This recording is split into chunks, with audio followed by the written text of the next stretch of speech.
محبة الله الآب ونعمة الابن الوحيد ربنا وإلهنا at the hands of ISIS.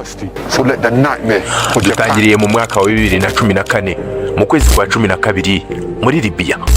Aba bagabo uri kureba bambaye imyenda y'iroza bagiye kwicwa, bagiye guhorwa ukwizera kwabo. Abantu bagiye kubica, bagiye kubahora ukwemera gusa. Mbere yuko iyi nkuru tuyinjiramo mu buryo busesuye, ndagira ngo manze nkubaze iki kibazo: ari wowe wari gukora iki? Niba ubuzima bwawe bushobora gushingira ku ijambo rimwe gusa, igisubizo ni yego cyangwa ni oya. Ijambo rimwe, iryo jambo rishobora kugutabara cyangwa se rikakwica. Nawe wibaza upfukamye hasi ku mucanga, imbeho ituruka mu nyanja ikabiri kugukubitira inyuma, ariko bakaba bagushize icyuma ku gakanu kugira ngo uvuge ijambo rimwe. Ubundi ukumva ijwi rikubaza ngo urahakana ukwizera kwawe cyangwa urahitamo gupfa. Iyi ntabwo ari filime, iyi nta nubwo ari inkuru mbarirano, ahubwo ni ikintu cyabayeho cya nyacyo. Ambulances carrying the remains of the Egyptian Coptic Christians brutally killed by ISIL 3 years ago. Munyemerere mbabwire inkuru y'abagabo 21 bari abagabo basanzwe, abapapa ndetse n'abavandimwe n'abahungu baturukaga mu miryango ikennye, bahuye n'urupfu ariko bahitamo ikintu gitangaje, giteye n'ubwoba. Icyo kintu kizahoraho iteka. Iyi ni inkuru yabo, gusa ndagira ngo mbagezeho iri tangazo. Ese wari uzi ko iyo ukanze like ku kiganiro nk'iki ngiki tuba twaguteguriye kirimo amakuru meza, uba ugize uruhare mu kuyakwirakwiza ndetse no kuyamenyesha abantu benshi cyane mu buryo wowe utaruzi? Zamura agatoki ukande kuri like kugira ngo n'undi mugenzi wawe utabonye ano makuru nawe aze kuyabona mu buryo bworoshye.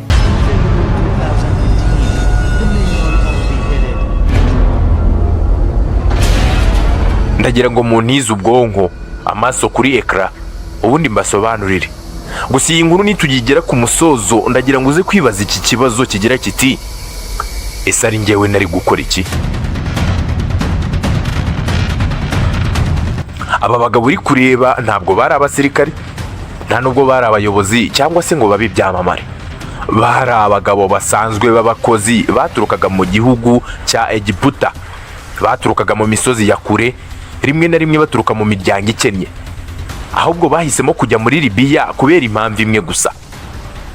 Bishakiraga ubuzima pe, bashakaga kugira ngo bagaburire imiryango yabo. Bakoraga mu mirimo y'ubwubatsi n'imyitekiyede mu byumve neza, kuko bikoreraga amatafari bakavanga za sima, rimwe na rimwe bategereje kubona amafaranga bohereza mu miryango yabo. Ahubwo bamwe muri bo nta nubwo bari bafite ubushobozi bwo gusoma cyangwa ngo bandike, batungwaga n'amaboko. Ariko bose bari bahuriye ku kintu kimwe. Wakwibaza ngo ni ikihe? Bari bahuriye ku kwizera.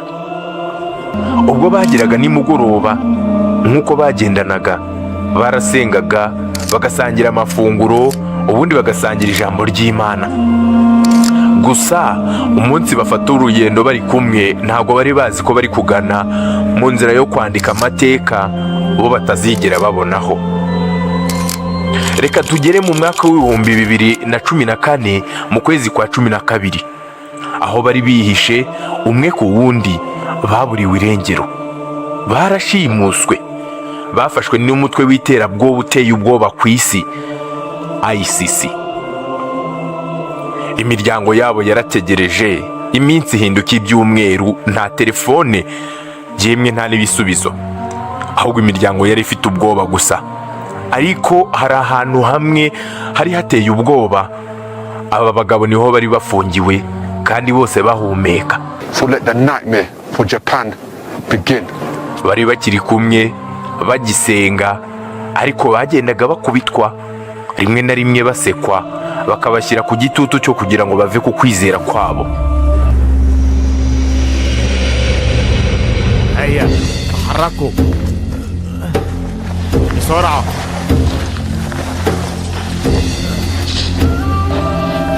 هيا. Ababafashe babahaye amahitamo amwe: mureke kwizera Yesu Kristo nk'umwami wanyu, ubundi mubeho. Byari ibyo ngibyo gusa. kubera ko uyu mutwe wa ICC bari abasilamu bashakaga ko aba bantu bafashe nabo bahinduka abasilamu cyangwa bagahakana Yesu Kristo.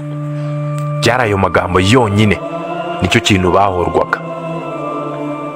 Gusa ayo magambo bababwiraga ngo bahakane yarasobanuye ikintu gikomeye cyane. Umwe ku wundi bagiye bahakana bati ntabwo twahakana umwami wacu Yesu Kristo. Ntabwo basakuzaga, nta burakari bwari buri muri bo, ahubwo bari batuje kandi bihagazeho bifitiye n'icyizere. Ukwizera kwabo kwarutaga ubwoba. Gusa igitangaje kurushaho, umwe muri bo nta nubwo yari ufite ukwizera, ntabwo yarazi Yesu Kristo ngo ni muntu ki, nta nubwo yasenganaga nabo, ahubwo uyu mugabo yaturukaga muri Ghana. Gusa uko yabonye ukwizera kwabo yarababwiye ati Imana y'aba bantu niyo Mana yanjye. Yahise mu rupfu, nta nubwo byari ngombwa ko ahitamo, kubera ko ubwe nta nubwo yabyizeraga, ahubwo kubera ukwizera kwabo bagenzi be yahise avuga ati nanjye mu nyice birangire. Munyemerere tugane ku itariki ya 15 z'ukwezi kwa kabiri muri 2015, aho bari bamamaranye amezi 2. Dutangiriye ku mwaro wo muri Libya.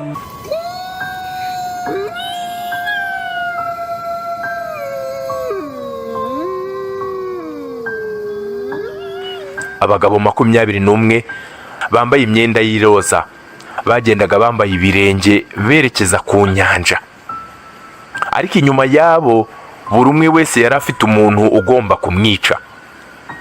Iyi video isi yari igiye kuzayibona igatangara nk'uko nawe ugiye gutangara muri aka kanya. Gusa hari ibintu kamera itigeze igaragaza, byari iby'ijuru ryari ririmo kubona. Aho abamarayika bahigereye muri Libya kuri uwo mwaro baje kwakiriza intore z'Imana. Uko bagendaga hari ikintu kimwe cyahindutse. Ubwoba bwahindutse ukwizera, intege nke zihinduka imbaraga. Bamwe muri bo bagendaga banavuga izina ry'Imana n'irya Yesu Kristo bagira bati Yesu Kristo ni muzima, niwe mwami wacu. Ntabwo bari bafite ubwoba, nta nubwo batukaga bari bagiye kubica, ahubwo bari bafite ukwizera muri bo. Bose bahatirirwe kugira ngo bapfukame hasi, ubundi bahabwa amahirwe ya nyuma. Amahirwe ya nyuma agira ati hakana Yesu Kristo ubundi ubeho.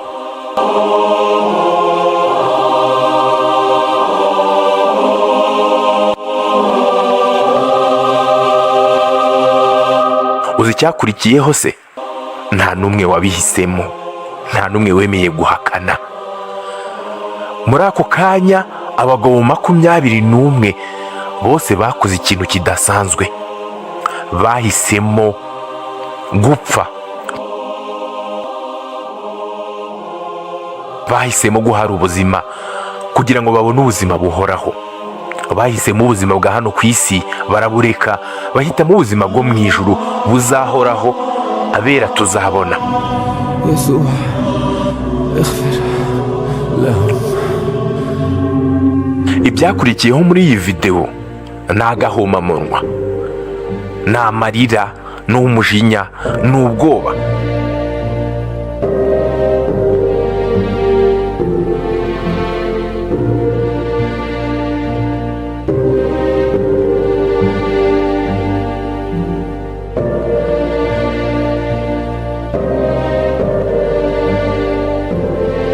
Gusa mu miryango baturukamo babonye ikindi kintu gitandukanye.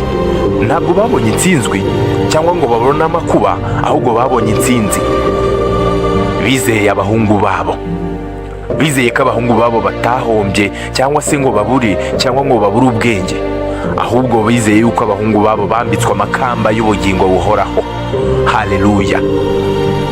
Bapfuye nk'intwari kandi baracyariho mu bundi buzima. Hari bamwe mu batangabuhamya bavuze bati muri iyo minsi ya nyuma mibi byari bimeze nk'aho batari bonyine, byari bimeze nk'ijuru ryamanutse ku isi, byari ribegereye. Hari ibiganza bitagaragariraga abantu abari bo bose uretse abo ngabo bari bagiye kwicwa, byose byari bibategereje. hari abamarayika barimo bafite ingabo ndetse n'amafarashi adasanzwe, bari biteguye kugira ngo ntabwo bari biteguye kugira ngo bahagarike urwo rupfu, ahubwo bari biteguye kwakira izo ntore z'Imana. Ntabwo bari bafite ubwoba, ahubwo bari buzuye amahoro. Iyi nkuru ntabwo ari iyabo gusa, nawe ndagira ngo uyumve, kubera ko umunsi umwe hari igihe kizagera tugahura n'urupfu. Uko byagenda kose ushobora gukora impanuka, cyangwa se ukiryamira ugasinzira, cyangwa se ukarwara ukabona rurakwegereye. Uko byagenda kose ushobora kutazabona urupfu ruturutse ku nyanja, cyangwa ngo hagire ugufatira inkota ku gakanu.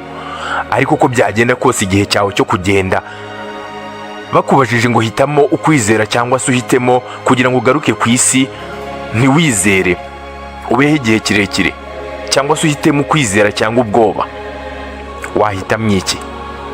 Aba bagabo 21 bahisemo amahitamo yabo. Ikibazo ni iki ngiki, wowe uri bo wahitamo iki? Ndabashimira yuko tugeranye ku musozo w'iyi documentary video, gusa ndagira ngo mbagezeho iri tangazo. Maze kubona ko abantu barenga 98% bari kureba documentary zacu batari gukanda subscribe na like, 2% bonyine nibo bari kubikora. Kandi turashaka ngo intego yacu igere kuri 50% byibura y'abantu barebye iyi video. Niba ushaka kuba umwe mu muryango w'abakurikira ibyegeranyo tubagezaho, mukande subscribe kandi mukande like kugira ngo iyi video igere no ku bandi. Ngiye muri kumva kuri microphone, nitwa Torosi, ndabashimiye.